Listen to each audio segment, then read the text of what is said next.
Hey guys, welcome back to my channel. There's a reason for me wearing this Harry Potter top right now, other than it just being really adorable and cute. I wasn't going to buy Harry Potter merch this year and I was going to be an adult and stay away from Harry Potter clothing, but I couldn't help myself. Look at it.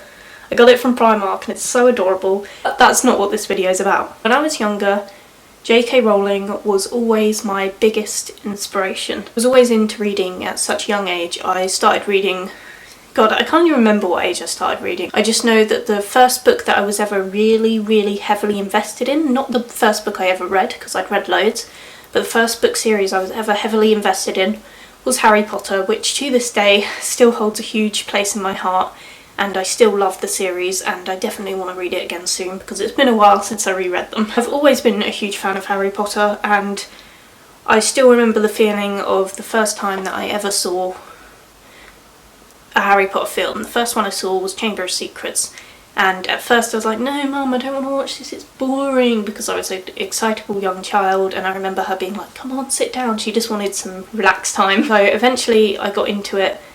The scene that caught my eye, I remember, is the Quidditch scene between Malfoy and Harry when they're racing, and that was when I fell in love with Harry Potter. I have a very distinct memory of that because I remember being like, oh no mum, I don't want to watch it. And then as soon as the Quidditch scene came on, I was hooked, and it kind of changed my life forever. Sounds dramatic, but it did. I then started to get all the Harry Potter books for Christmas. I got the first 4 books to begin with because that's what had been released when I first got into it. I don't know how old I was, I think I was like 8 is what I would say, but I was old enough to remember the memory. I remember being in my old house with both my parents, so it must have been years and years ago. That was when I really got into reading, and it inspired me to go into reading other books like the Skullduggery, is that what it's called? The Skullduggery series, you know, the skeleton detective guy. Then I started reading Jacqueline Wilson books, and then I was reading things like Eragon, that was later on in my teenage years, and Twilight, and all the L.J. Smith books, or J.L., I can't remember. That vampire series, and loads of other book series as a child that I can't really remember right now, but I know that I've read. It sparked my interest in reading, basically. I became a boffin and I loved reading.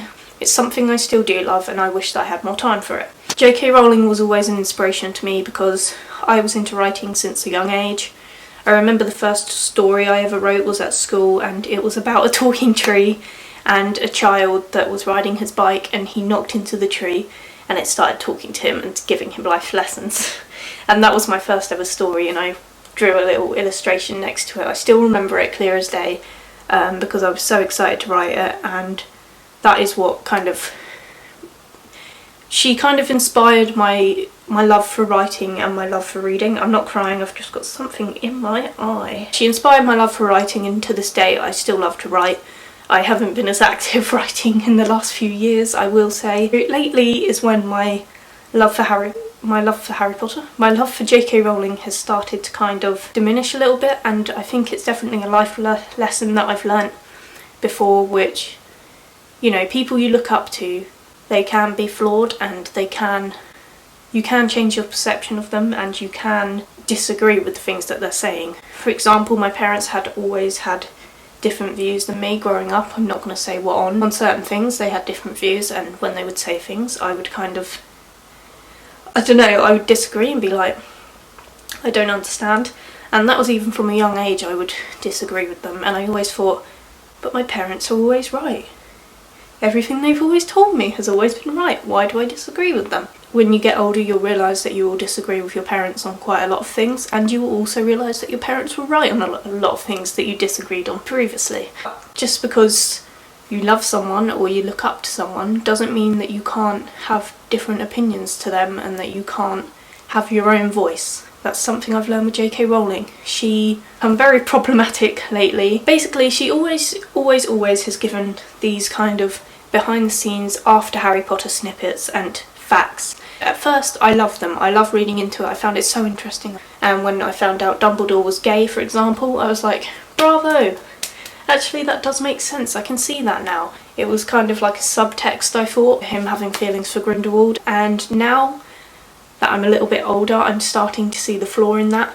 At first I thought it was cool that she was having representation and that she'd made Dumbledore gay and blah blah blah. Thinking about it now, she has not put Dumbledore as being explicitly gay in the books. There's nothing that really does hint it in the books, unless you're really reading between the lines. You could say that he has an obsession with Grindelwald, but not everyone would particularly see that as being gay. It feels like she's almost adding these extra facts now, just to feel like she's inclusive. She is making a change with her books. Like, don't get me wrong, she did have a lot of representation in her books, and she did have a lot of important issues mentioned in the books. That's why they touched me so much. She has always inspired me with, you know, the way that she donates to charities and her work with Lumos. She's always been an inspiration to me. The fact that she was able to go from being just a normal person, a normal mum, to a billionaire author who gave up being a billionaire to be a millionaire so that she could give some money to charity. I think that's absolutely incredible, and I still think that's very inspiring, and I don't regret looking up to her all these years. I do think that she almost uses these extra facts now and just throws them in to look diverse. Like, I think what really pushed it for me was when, I don't want to sound a certain way when I say this, but when The Cursed Child came out, obviously they cast Hermione as being black, which was fine because it's a play. Who gives a shit about the colour of her skin, you know? It's, if she's a good actress and she portrays Hermione in a good way, I don't give a fuck if she's black, white, pink, green, I don't give a fuck. If she does her job well and she plays the character well, good on her. What pushed it for me though is the fact that J K Rowling almost claimed that Hermione had no race in the books, when actually there's a picture, if I can find it online, and I saw it in a recent PewDiePie photo, where it clearly states and describes Hermione in the books as having a white face. It just feels like she kind of changes things in order to justify other actions. She didn't need to lie about the original intent of what Hermione should look like in the books. All she had to say was, listen, it's a play, get over it, stop being so racist, stop being stupid. If she can portray Hermione in the right way, what does it matter? Why do you see colour so much? She should not have tried to alter the Harry Potter universe and the way that Hermione is described and portrayed in the book in order to kind of cater to these people that had an issue with Hermione being black. It feels almost as if she's just adding extra facts in that she knows can vaguely be put to her work, because she was quite vague in some ways in the Harry Potter books, because they were obviously originally just intended to be children's books. So she can kind of make up a random fact and go, oh, yeah, by the way, I don't know, Neville's bisexual. And Harry Potter fans would be like, yeah, that makes sense. Yeah, that makes sense. And do you know why? Because she doesn't explicitly state anyone's sexualities really in the books. She just kind of has these main characters like Harry and Ginny that get together and things like that. But for characters that you never see romantically involved with anyone, she could easily claim that they were meant to be portrayed as being gay. That's not really an accurate representation of the characters, and it's not an accurate representation in mainstream media for gay people because it's not explicitly stated. Fantastic Beasts and Where to Find Them. Let's get into it. She basically stated that Dumbledore is not going to be shown as being gay in the Fantastic Beasts spin-off movies, which I think is a bit of a cop-out and kind of shows her true intentions, because that really does show that she was just bullshitting and saying that Dumbledore is gay in order for her fans to think that she's so diverse and so inclusive, and the fact that she doesn't have the guts to take it to mainstream cinema and actually make him very obviously gay. I don't mean very obviously gay in the way of, oh hi, I'm Dumbledore, like, I don't mean like having stereotypes or portraying them in that way. I mean making it obvious that he has feelings for Grindelwald and stating at least maybe once that he is gay in the films. I haven't seen too many huge mainstream, huge productions like this make it explicitly said that their characters are gay, and I think that whilst I am not in the LGBTQ plus community, I do feel sorry for them, because You know, maybe they were thinking, oh, this is finally our break to get some representation, and in Harry Potter films, no less. You can't get bigger than that. And for her to just be like, nah, we're not doing that now. It does show who she is as a person, and I think it does show a little bit of cowardice, and it does pain me to say these things because I've always been such a huge J K Rowling fan, and I don't want people to think that I'm not into Harry Potter just because I'm not into J K Rowling as much anymore. I still am a huge Harry Potter fan, obviously. I think that you can still be a fan of something and not particularly agree or like the creator of the series. Just because you don't like the person that made the series that you're in love with doesn't mean you're any less of a fan. I've said it before, when the Cursed Child play book thing came out, I said in a video, I made a review, and I said that I was very critical of it, and it makes me no less of a fan that I hated that play and that I hated how much she had butchered it. Just a fan fiction gone wrong. If you want to check out that, I'll leave a link in the description below. Thought it was a terrible piece of work. It just looked like a money grab. Honestly, at this kind of rate, that does look like what it is. It seems she's just releasing more and more. Like, I remember back in the day her saying, that's the end of Potter. I don't want to drag it on. I don't want to drag it on for commercial value, blah blah blah. That's the end of Potter. It's been a great time, blah blah blah. This has been amazing. I want it to go down in history. And I thought, that's great. That's really credible and inspiring, because I actually didn't want any spin-offs or anything from Harry Potter, because whilst I miss it, I didn't want anyone to taint the legend that is Harry Potter. That sounds so ridiculous, but like, I know that the Harry Potter books are going to go down in history, and the films, that's way too close to me. Just never wanted her to kind of go this commercial route of trying to just push as much Potter out there to make as much money as humanly possible. The Cursed Child, which she so obviously was not a part of, because you can just tell when it starts.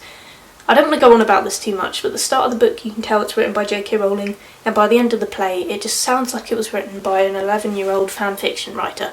No offence to 11-year-old fanfiction writers, some of you are really, really talented. I was one. It was so far-fetched, so stupid, and I am so angry about it still. It's just not a part of the universe. I don't take it as being canon, and that is just one example of how I feel like she's just churning out more and more Potter stuff to make money, which sucks, because I would rather she stayed true to her work and actually cared about what she was writing. Maybe she does, but that's just the way it comes across to me. With like Fantastic Beasts, don't get me wrong, I loved watching that film, but it wasn't exactly good enough.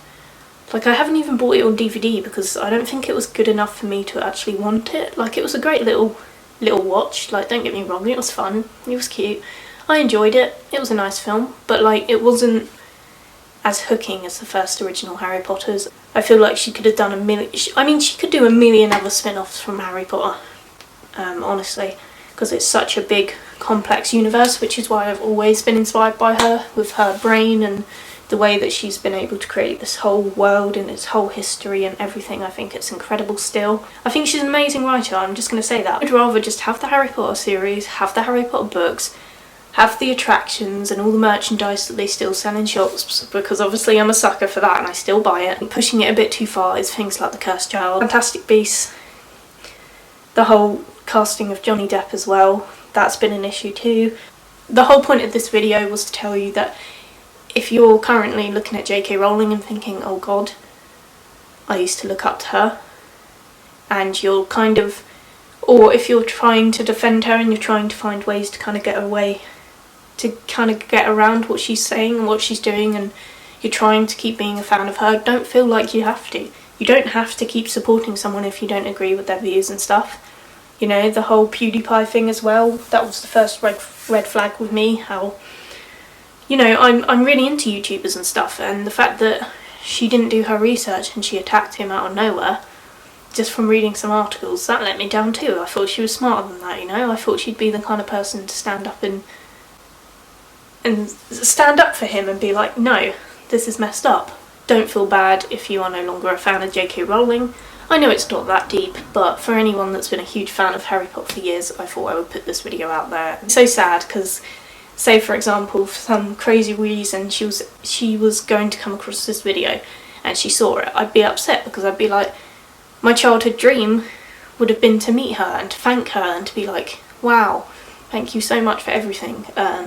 You've inspired me in so many ways to do the things that I love, and you've given me a series that I am loving into my early to mid 20s. It would make me sad to think that she thought I hated her. I don't hate her, I just disagree with some of the things that she has done and said lately. I want you all to know that your idols are not always perfect and they can make mistakes. You can stand up against them and still be a true fan.